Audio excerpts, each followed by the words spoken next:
Hello student, जैसा कि आप जानते हैं 12th क्लास के बच्चों के अकाउंट की सीरीज चल रही है, वो भी टॉपिक वाइज। और आज का जो हमारा टॉपिक है वो है profit and loss appropriation account, यानी कि एक इम्पॉर्टेंट टॉपिक है जो कि एग्जाम में आता ही आता है। यानी कि profit and loss appropriation account को कैसे बनाया जाता है, ये प्रॉफिट एंड लॉस अकाउंट से अलग कैसे होता है और इसको इजी तरीके से कैसे किया जा सकता है, वो तरीका भी मैं आपको बताने वाला हूं इस वीडियो के अंदर। और वीडियो को लास्ट तक जरूर देखें ताकि आपको वो आइडिया जरूर पता चल जाए, यानी कि वो तरीका आपको पता चल जाए कि कैसे इसको इजी तरीके से किया जाता है। तो बने रहिए हमारे साथ और करते रहिए बस अकाउंट। मेरा नाम है कमल सिंह साक्य और आप देख रहे हैं आपका यूट्यूब चैनल विद्यासागर। अगर आप हमारे चैनल पर नए आए हैं तो चैनल को जरूर सब्सक्राइब करें, बेल आइकन को प्रेस करें ताकि आने वाली वीडियो के सारे नोटिफिकेशन आपको टाइमली मिलते रहे। तो चलिए स्टार्ट करते हैं। तो सबसे पहले profit and loss appropriation account बनाने से पहले हम समझ लेते हैं कि प्रॉफिट एंड लॉस अकाउंट होता क्या है। तो उससे पहले हम बात करते हैं कि आपने 11th क्लास में एक चैप्टर जरूर पढ़ा होगा, यानी कि फाइनल अकाउंट। जी हाँ, फाइनल अकाउंट एक मुश्किल चैप्टर हुआ करता था 11th क्लास के अंदर, जिसके अंदर आप क्या करते थे, एक अकाउंट बनाया करते थे ट्रेडिंग अकाउंट। ट्रेडिंग अकाउंट बनाते थे, दूसरा अकाउंट आप बनाते थे प्रॉफिट एंड लॉस अकाउंट। यानी कि प्रॉफिट एंड लॉस अकाउंट से आपको पता चलता था कि प्रॉफिट होगा या फिर लॉस। तीसरा बनाया करते थे आप बैलेंस शीट। जी हाँ, बैलेंस शीट आप बनाया करते थे, लेकिन कई बार ऐसा भी होता था कि हमारी बैलेंस शीट मैच नहीं होती थी या फिर बहुत से बच्चों की बैलेंस शीट मैच नहीं होती थी। और बहुत से बच्चे तो ऐसे करते थे कि एक साइड का बैलेंस शीट दूसरी जगह लिख दिया करते थे, या फिर क्या करते थे कि दोनों साइड का जो टोटल आता था उसको आधा आधा करके लिख दिया करते थे। फिर भी हमारे को वो बैलेंस शीट मैच नहीं होती थी, फिर भी बच्चे इस तरीके से क्वेश्चन को किया करते। तो आई थिंक आपको ये चैप्टर याद होगा। तो चलिए सबसे पहले सीख लेते हैं कि प्रॉफिट एंड लॉस अकाउंट कैसे बनाया जाता था। प्रॉफिट एंड लॉस अकाउंट इस तरीके से, यानी टी शेप अकाउंट के फॉर्म में वो हुआ करता था। इस तरीके से आप बनाते थे। इधर होता था आपका पर्टिकुलर्स, इधर लिखा करते थे आप अमाउंट, अगेन पर्टिकुलर्स, यानी कि इधर अमाउंट। ठीक है, इधर क्रेडिट साइड हुआ करती थी और यहाँ पे होती थी आपकी डेबिट साइड। और ये हमारा जो होता है वो नॉमिनल अकाउंट होता है। नॉमिनल अकाउंट का जो रूल कहता है वो क्या कहता है, debit all expenses and losses, यानी कि जितने भी खर्चे होते हैं या लॉसेस होते हैं उन्हें डेबिट किया जाए, और credit all incomes and gains, यानी कि जितनी भी इनकम्स या गेन्स होती थी उनको आप क्रेडिट करते थे। तो यही रूल आपको फॉलो करना है प्रॉफिट एंड लॉस अकाउंट के अंदर। तो सबसे पहले जो लिखा जाता था वो लिखते थे आप बाय ग्रॉस प्रॉफिट, यानी कि इसको आप ट्रांसफर किया करते थे ट्रेडिंग अकाउंट के अंदर से। ठीक है, इसका अमाउंट आप यहाँ पे लिख देंगे। और अगर कई बार लॉस भी हो सकता था या लॉस होता था तो आप क्या करते थे, टू ग्रॉस लॉस, यानी कि उसको यहाँ पे ट्रांसफर कर देते। उसके बाद जितने भी आपके टू इनडायरेक्ट एक्सपेंसेस या फिर आपके लॉसेस, जितने भी इनडायरेक्ट एक्सपेंसेस होंगे या फिर लॉसेस होंगे उसको आप यहाँ पे डेबिट साइड में लिखेंगे। और क्रेडिट साइड में आपको क्या करना है, by indirect incomes and gains, यानी कि जितने भी इनकम्स होंगे और गेन्स होंगे उसको क्रेडिट किया करते थे जैसा कि रूल कहता है। उसके बाद फाइनली आपको क्या करना होता है, टोटल करना होता है। क्रेडिट के टोटल में से अगर डेबिट का टोटल घट जाता है तो यहाँ पे आप लिखते हैं टू नेट प्रॉफिट। ठीक है, उसके बाद क्या होता है कि अगर डेबिट साइड का टोटल ज्यादा आता है, क्रेडिट साइड का टोटल कम आता है, तो यहाँ पे आप लिखते हैं बाय नेट लॉस। यहाँ पे मैं स्टार बना रहा हूँ, यानी कि स्टार का मतलब है कोई दोनों में से एक आता है। तो इस तरीके से आप प्रॉफिट एंड लॉस अकाउंट को बनाया करते थे और इस तरीके से ही बनाया जाता है। तो आई थिंक आपको समझ में आ गया होगा कि प्रॉफिट एंड लॉस अकाउंट कैसे बनाया जाता था। और यहाँ पे भी प्रॉफिट एंड लॉस अकाउंट बनाने के लिए अगर कहा जाएगा तो ऐसे ही बनाया जाएगा। तो चलिए अब समझ लेते हैं कि profit and loss appropriation account को कैसे बनाया जाता है। तो चलिए अब डिस्कस कर लेते हैं कि profit and loss appropriation account को कैसे बनाया जाता है। तो सबसे पहले यहाँ पे लिखा जाता है बाय नेट प्रॉफिट। अब आपको याद होना चाहिए कि ये नेट प्रॉफिट आया कहां से। अभी मैंने थोड़ी देर पहले आपको बताया कि प्रॉफिट एंड लॉस अकाउंट, तो इसको वहीं से ट्रांसफर किया गया है। अगर आपके पास नेट लॉस आया तो आपको लिखना है टू नेट लॉस, यानी कि क्वेश्चन में प्रॉफिट होगा या फिर लॉस। तो नेट प्रॉफिट दे रखे है तो क्रेडिट साइड में ट्रांसफर करेंगे, अगर लॉस दे रखा है आपको तो आपको क्या करना है, डेबिट साइड में ट्रांसफर करना है। तो सबसे पहले हमारे को समझना है कि एक फर्म होती है, यानी कि एक फर्म है और दूसरा एक पार्टनर है ए और दूसरा पार्टनर है बी। यानी कि दो पार्टनर है और एक फर्म है, यानी कि ये दोनों की दोनों क्या सेपरेट एंटिटी है। सेपरेट एंटिटी का मतलब क्या हो गया यहाँ पे, इसका मतलब ये होता है कि फर्म अलग है और पार्टनर्स अलग हैं, दोनों अलग अलग है, यही सेपरेट एंटिटी होती है। इसका मतलब है कि जो भी ट्रांजेक्शन आप फॉलो करेंगे किसके पॉइंट ऑफ व्यू से करेंगे, फर्म के पॉइंट ऑफ व्यू से ही सारी की सारी ट्रांजेक्शन की जाएंगी, ना कि पार्टनर के पॉइंट ऑफ व्यू से।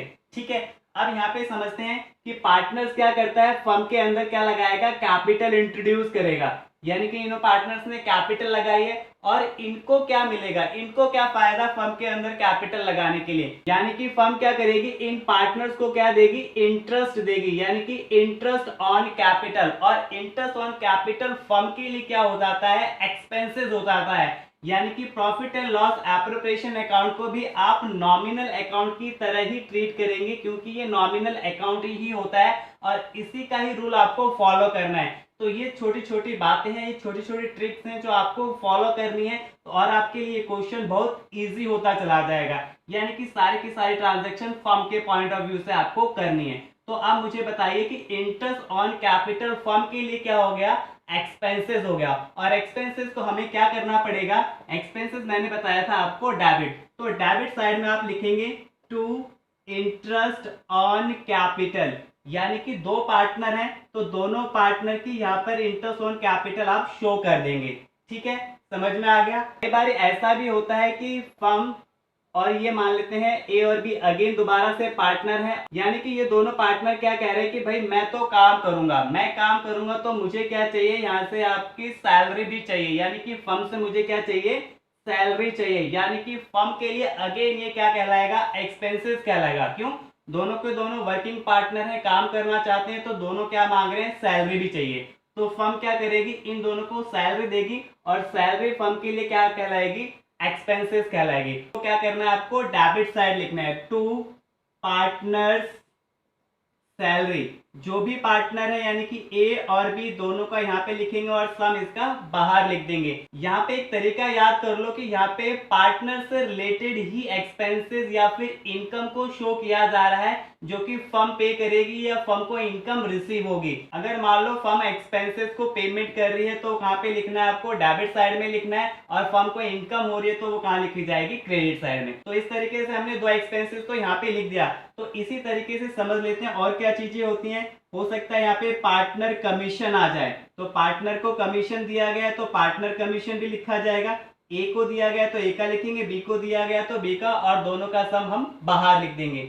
उसके बाद कई बार ऐसा भी होता है कि फर्म क्या करती है, कुछ प्रॉफिट का पार्ट निकाल के बाहर रख लेती है, जिसे हम कहते हैं रिजर्व, यानी कि टू जनरल रिजर्व के नाम से फर्म क्या करेगी, इसको अलग करके रख लेगी, जो कि पार्टनर में डिस्ट्रीब्यूट नहीं होता है। उसके बाद क्या ध्यान रखना है कि फर्म को इनकम कहाँ हो रही है, सारे तो आप खर्चे बताए जा रहे हैं, इनकम कहाँ आई, तो चलिए अब बात कर लेते हैं इनकम की। इनकम कैसे होगी फर्म को, तो चलिए यहाँ पे मान लेते हैं कि यहाँ पे फर्म दिया हुआ है आपको, यहाँ पे ए पार्टनर है और ये बी पार्टनर है, ये दो पार्टनर है और ये फर्म है। अब फर्म से इन्होंने क्या कर लिया, पैसे विड्रॉ कर लिए फॉर पर्सनल यूज, जिसे आप क्या कहते हो, ड्राइंग्स कहते हैं। तो ये ड्राइंग्स हो गए, यानी कि पार्टनर्स ने विड्रॉ कर लिए तो ड्राइंग्स, यानी कि फर्म की क्या होगी, कैपिटल कम हो जाएगी, तो फर्म क्या करेगी, इनसे पैसे चार्ज करेगी, जिसे हम कहेंगे इंटरेस्ट, यानी कि इंटरेस्ट ऑन ड्राइंग। ये फर्म के लिए क्या हो जाती है, इनकम, तो उसे क्रेडिट साइड में लिखा जाएगा बाय इंटरेस्ट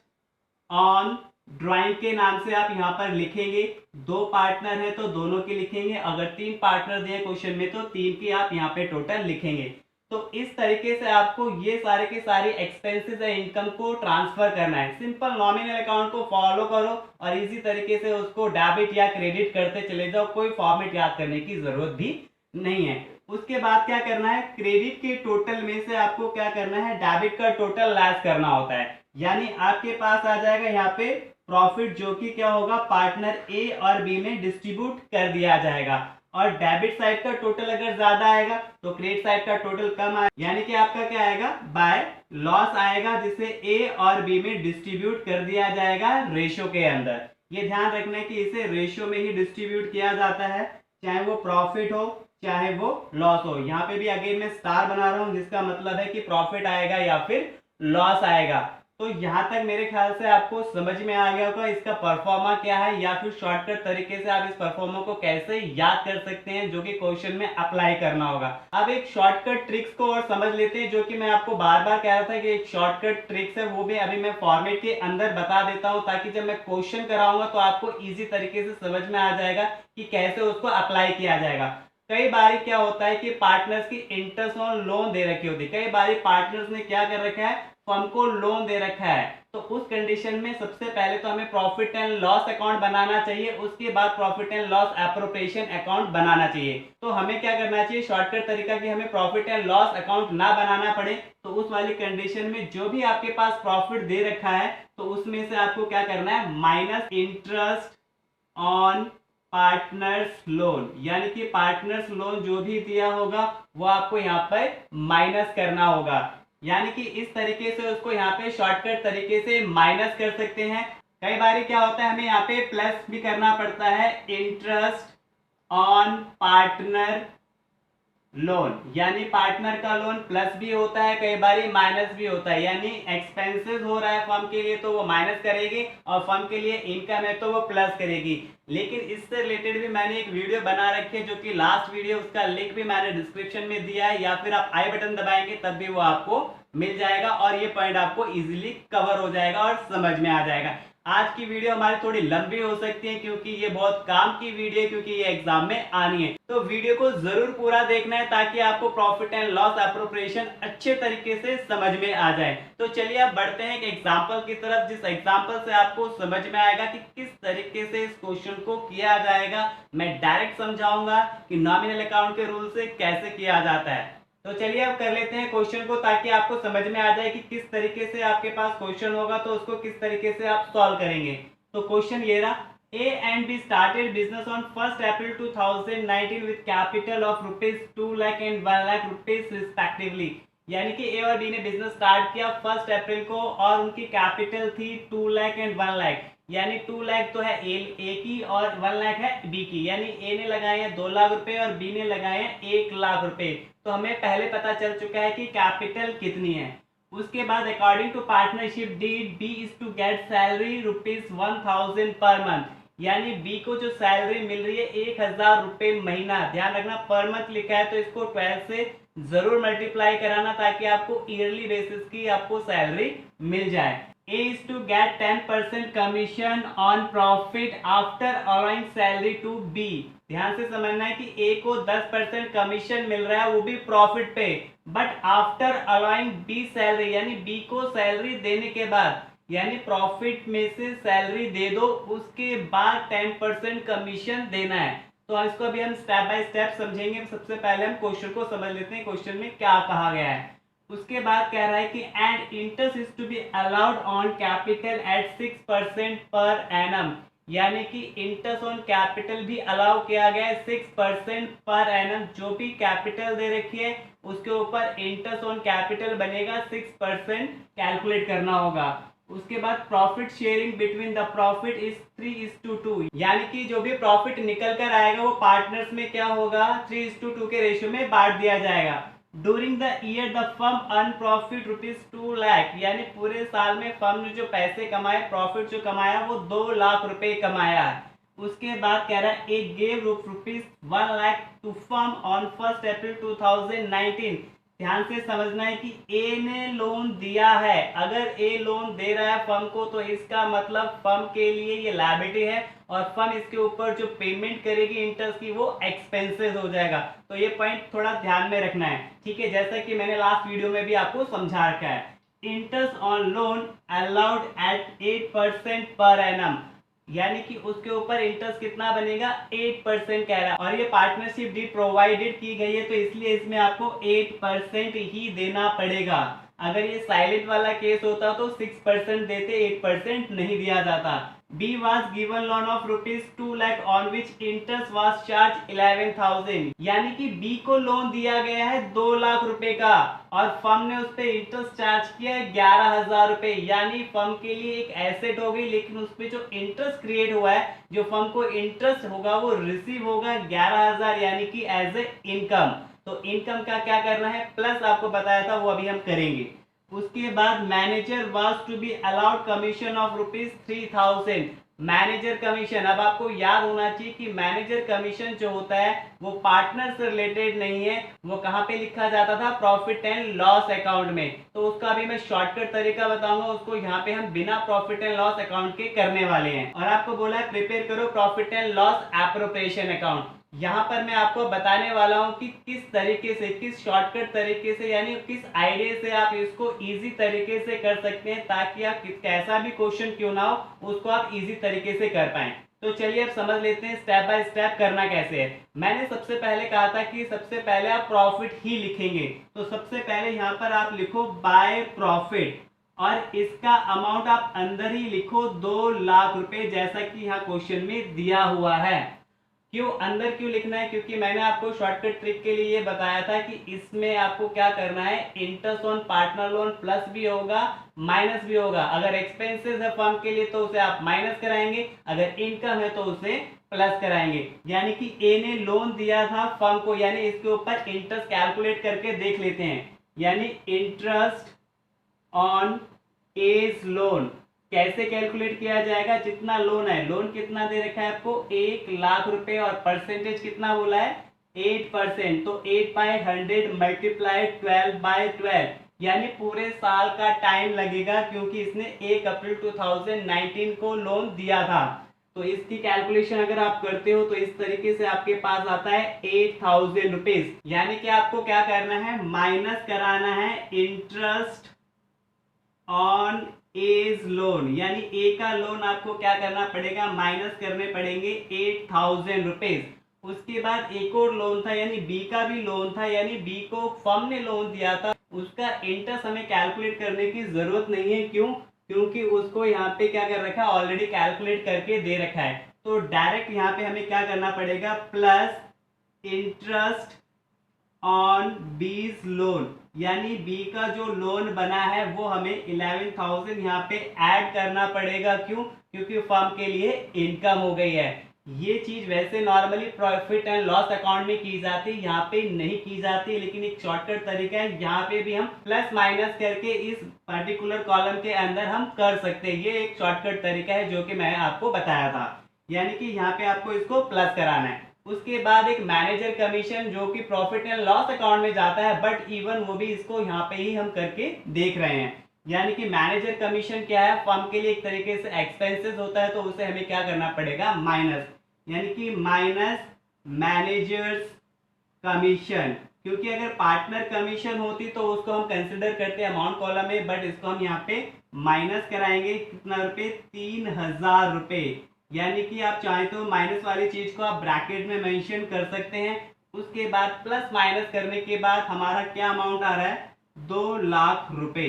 अब 2 लाख रुपए आप बाहर लिख सकते हैं। तो इस तरीके से sequence wise step by step आपको करना है, क्वेश्चन को अच्छे से समझना है। चलिए अब दोबारा से स्टार्ट करते हैं, यानी कि स्टार्टिंग से और भी क्या क्या चीजें थी वो कंसिडर करते हैं। पहले हमने प्रॉफिट से रिलेटेड ही चीजें करनी है, उसके बाद अगेन सीक्वेंस वाइज चलना है। तो आपको बोला गया था कि बी को जो है सैलरी दी जा रही है 1000 रुपए महीना, यानी 1000 रुपए महीना, यानी क्या हो गया, एक्सपेंसेस, फर्म के लिए एक्सपेंसेस। और मैंने क्या कहा था, एक्सपेंसेस डेबिट होते हैं, तो इसको हम क्या करेंगे, डेबिट साइड में लिखेंगे टू बी सैलरी, यानी बी की जो सैलरी है वो कितना आ गया, 12,000 रुपए। कैसे लिखा गया इसको, यानी 1000 मल्टीप्लाई 12 करना है, क्योंकि यहाँ पे लिखा हुआ है पर मंथ, और पर मंथ का मतलब 12 महीने से इसे मल्टीप्लाई करना पड़ेगा, क्योंकि ये 1 महीने की सैलरी है।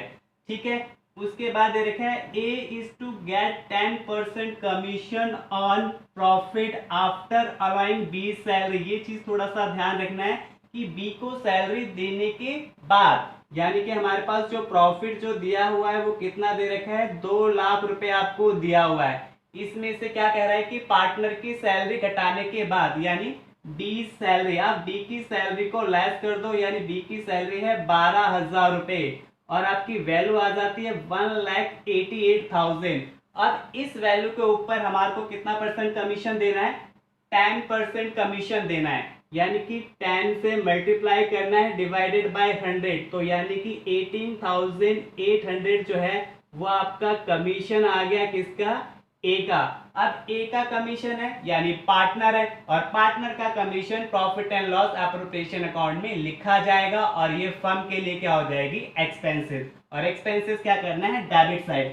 तो टू एज कमीशन यानी कि 18,800 रुपीज आपको यहाँ पर लिखना है। उसके बाद दे रखा है interest is to be allowed capital at the rate 6% per annum, यानी जितनी भी कैपिटल दे रखी थी उस पे 6% कैलकुलेट करना है। यानी ए की जो कैपिटल थी वो कितनी थी, 2 लाख, और बी की कितनी दे रखी थी, 1 लाख। चलिए निकाल लेते हैं इंटरेस्ट ऑन कैपिटल। कैसे निकालते हैं, इंटरेस्ट ऑन एज कैपिटल, ए ने लगाए थे 2 लाख रुपए, यानी 2 लाख रुपए की कैपिटल मल्टीप्लाई कितना, 6%, तो 6/100 टाइम पूरे साल का ही लगाएंगे, क्योंकि पूरे साल की कैलकुलेशन की जा रही, स्टार्टिंग में ही उसने कैपिटल इंट्रोड्यूस की थी। 2 जीरो से 2 जीरो काट दिए, 12 से 12 काट दिया, 6 को 2 से मल्टीप्लाई किया तो 12,000, यानी ए का इंटरेस्ट ऑन कैपिटल कितना आ गया आपका, 12,000 रुपए।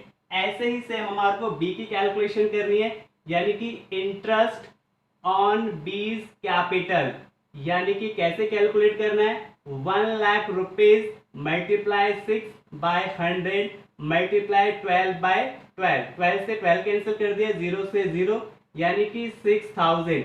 इस तरीके से हमने interest on capital find out कर ली है ए और बी की। अब ये भी क्या होती है फर्म के लिए, एक्सपेंसेस, और एक्सपेंसेस क्या बताया था, डेबिट साइड। तो डेबिट साइड में लिखेंगे आप टू इंटरेस्ट ऑन कैपिटल, यानी कि ए का अमाउंट लिखना है और बी का लिखना है। ए का आया आपका 12,000 रुपए और बी का आया 6,000 रुपए, यानी इन दोनों का जो टोटल हो जाता है वो हो गया 18,000 रुपए। तो अभी तक आपको सारी चीजें क्लियर हो गई कैसे लिखना है, और हमने जितनी भी क्वेश्चन में चीजें थी वो सारी भी कर ली हैं। तो उसके बाद क्या करना होता है, फाइनली टोटल करना है। तो चलिए अब कर लेते हैं टोटल, यानी कि हमारा प्रॉफिट आ रहा है या लॉस, उसे हम चेक कर लेते हैं। देखने से पता चल रहा है कि क्रेडिट साइड का टोटल ज्यादा आ रहा है, तो क्रेडिट साइड का टोटल मैं क्या करूंगा, दोनों तरफ ही लिख देता हूं, यानी कि 2 लाख रुपीज, और इधर भी कितना आ जाएगा, 2 लाख रुपीज। तो 2 लाख में से हमारे को ये टोटल लेस करना है, तो मैं यहाँ रफली कैलकुलेशन कर ले रहा हूँ। ये था हमारा 2 लाख रुपीज, और 2 लाख में से ये टोटल घटाना है, यानी इसका टोटल हो गया 0 0 8, 10 और 8 18, 18 का 8, 1 कैरी किया, 1 2 3 4, यानी 48,800 आ गया। इसमें से इसको लेस करा दीजिए, 0 0 2 1 5 1, यानी कि आपका आ गया 1,51,200। तो यहाँ पे हमारा क्या लाएगा, 1,51,200 रुपीज, जो कि आपको लिखना है टू प्रॉफिट। इसको आप ट्रांसफर करेंगे किसके अंदर, एज कैपिटल, और दूसरा लिखेंगे बीज कैपिटल, यानी कि आपको क्या करना है, इस पार्टनर के अंदर डिस्ट्रीब्यूट करना है। तो चलिए अब समझ लेते हैं इसको कैसे डिस्ट्रीब्यूट किया जाता है। तो मैं यहाँ पे ही इसकी कैलकुलेशन कर लेता हूँ, यानी कि हमारा जो टोटल प्रॉफिट आया था, यानी 1,51,200 रुपीज आया था। अब इसको मल्टीप्लाई करना है किस रेशियो से, रेशियो आपको दिया था 3:2, यानी कि जो भी आपका टोटल होगा इसका वो डिनोमिनेटर में रखना है, यानी कि 5, और हम पहले ए का निकाल रहे तो ए का लिखा जाएगा 3, और इसको इक्वल टू करके इसकी कैलकुलेशन कर ली जाएगी। सेम ऐसे बी के लिए कैलकुलेशन करनी है, यानी 1,51,200 मल्टीप्लाई 2 हो जाएगा, क्योंकि शेयर कितना है 2, और डिनोमिनेटर में इसका 5 लिखना है। देन इसकी कैलकुलेशन कर लेते हैं। 5 के टेबल से इसको डिवाइड कर रहा हूँ, 5 3 15 हो गया, 0 आ जाएगा, 5 2 10 हो जाएगा, देन 4 से 20 कट गया, देन 0, यानी 30,240 आ गया। इसको मल्टीप्लाई करूंगा, 0 2 7 0 90, यानी 90,720 आ गया। देन अगेन अगर इस 5 से इस टेबल को डिवाइड करो, 30,240 आएगा, और इसको इससे मल्टीप्लाई करना है, यानी 60 और 480, यानी कि इस तरीके से इसकी वैल्यू हमारे पास निकल कर आ गई। अब क्या करना है, अब इस वैल्यू को यानी कि इस शेयर को क्या करेंगे आप यहाँ पर शो करना है एज कैपिटल और बीज कैपिटल के आगे, यानी ए का जो शेयर है वो है 90,720 और बी का जो शेयर निकल के आया है 60,480। इस तरीके से आपको क्या करना है, प्रॉफिट को डिस्ट्रीब्यूट करके दिखाना है। तो इस तरीके से profit and loss appropriation account बनाया जाता है। मैंने लगभग सारे पॉइंट कवर करने की कोशिश की है और आपने यहाँ तक वीडियो को देखा है तो आई थिंक आपको समझ में आ गया होगा कि प्रॉफिट एंड लॉस अकाउंट क्या होता है और profit and loss appropriation account क्या होता है, उन दोनों के बीच में डिफरेंसेस क्या होता है और वो तरीका भी आपको पता चल गया होगा कि किस तरीके से उस क्वेश्चन को किया जा सकता है। और आपको वीडियो पसंद आई हो तो यार एक लाइक जरूर कर दें ताकि आपके लाइक से हमारे को मोटिवेशन मिलता है और ज्यादा से ज्यादा लोगों को शेयर करें। और जाने से पहले अगर आपने हमारे चैनल को सब्सक्राइब नहीं किया तो चैनल को जरूर सब्सक्राइब करें, बेल आइकन को जरूर प्रेस करें ताकि आने वाले वीडियो के नोटिफिकेशन आपको टाइमली मिलते रहे। तो चलिए अब मिलते हैं एक नई वीडियो के अंदर एक नए टॉपिक के साथ। धन्यवाद।